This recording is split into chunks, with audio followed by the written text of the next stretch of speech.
You couldn't stand being inferior to him.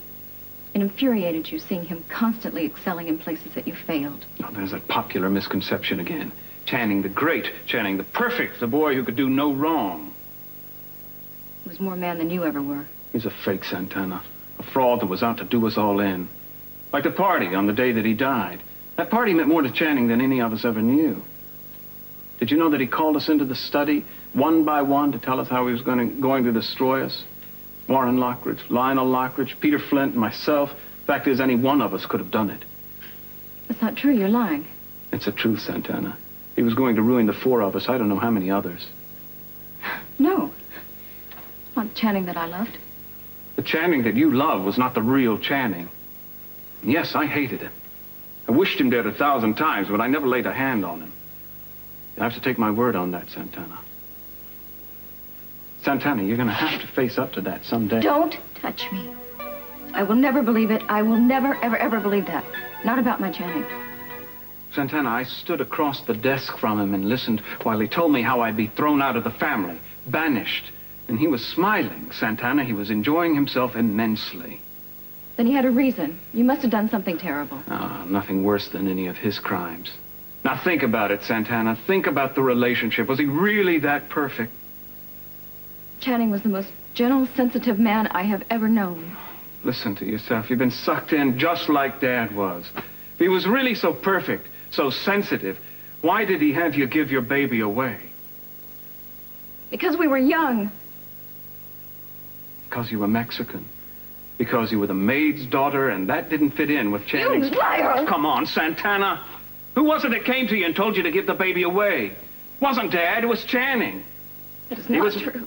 He was blaming it all on Dad, Santana, but secretly relieved to be rid of the burden. Not true. It is true, Santana. When it came time to test that relationship, Channing failed. He gave your baby away. He sold you and your baby right down the river. Because he had to. Because he wanted to. Because he was weak. Too weak to tell you that he couldn't ever have anything permanent with you, that you were just a roll in the hay. You are a liar. You can believe what you want to believe, Santana. But I never would have deserted you and your baby. He never came to see you in Acapulco, did he? No, he was 1,000 miles away when you gave birth. Did he call? Did he write? Maybe send flowers? No, he didn't do any of that. I would have, Santana. I would have been right by your side. Channing was in school. Ah, that's the official excuse. I happen to know exactly where Channing was when you were having your baby. He was in school. He was deep in his studies.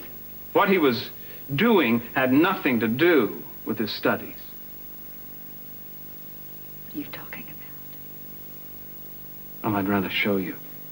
Like they say, one picture's worth 1,000 words. You have pictures? I am better than that. I have moving pictures.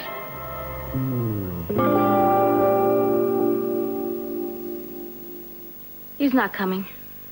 Just another one of Mason's sick jokes. Wants me to come to him. He wants me to crawl to him. Well, I'm not going to sit here and wait. I've got too much self-respect for that.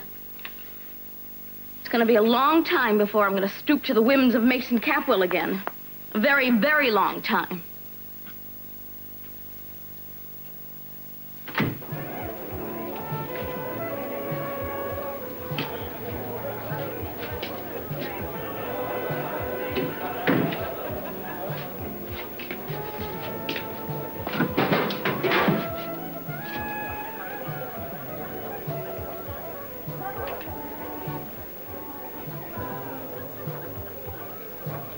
Here's your problem. Someone's tripped the master switch. Oh, yeah. There we go. Let's check the box down at the end of the hall. Well, I tell you, sometimes this is one tough job. You are the most hateful human. Santana, do you have a videotape recorder? Yes. Good. Good. Why don't I come over to your apartment tonight, say around 10 o'clock after the party? You pop the popcorn, I'll bring the entertainment. I think maybe it's time you found out the truth. Maybe it'll shut you up about him. Uh-huh. Looks like we're back in action. Shall we say 10 o'clock?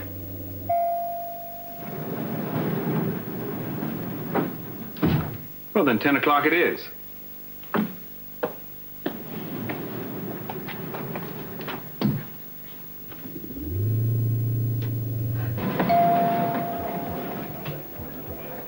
Well, excuse me.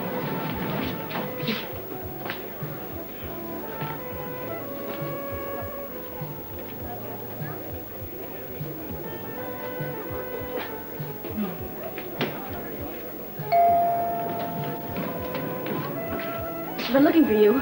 Gina, how are you? We haven't had a chance to talk tonight. Oh, you want to play innocent with me? Well, I know what you're doing. You're out to take everything that I have. Am I? Yes. You want my little boy? Now you want my husband. Gina, I can assure you... Oh, I can see right through you. If you think you can come back here and reclaim everything you lost, well, let me tell you something. When you left Santa Barbara, you gave up any claim you ever had to Cece. He's mine now, and it's going to stay that way. Are you finished? Yes, I am. Good, because I'm not. Because there's something you need to get through your head. I have no plans. Nor did I make any plans at all to come between you and Cece. Oh, that's interesting. No, that's true. That's exactly what Sophia said. Look at her.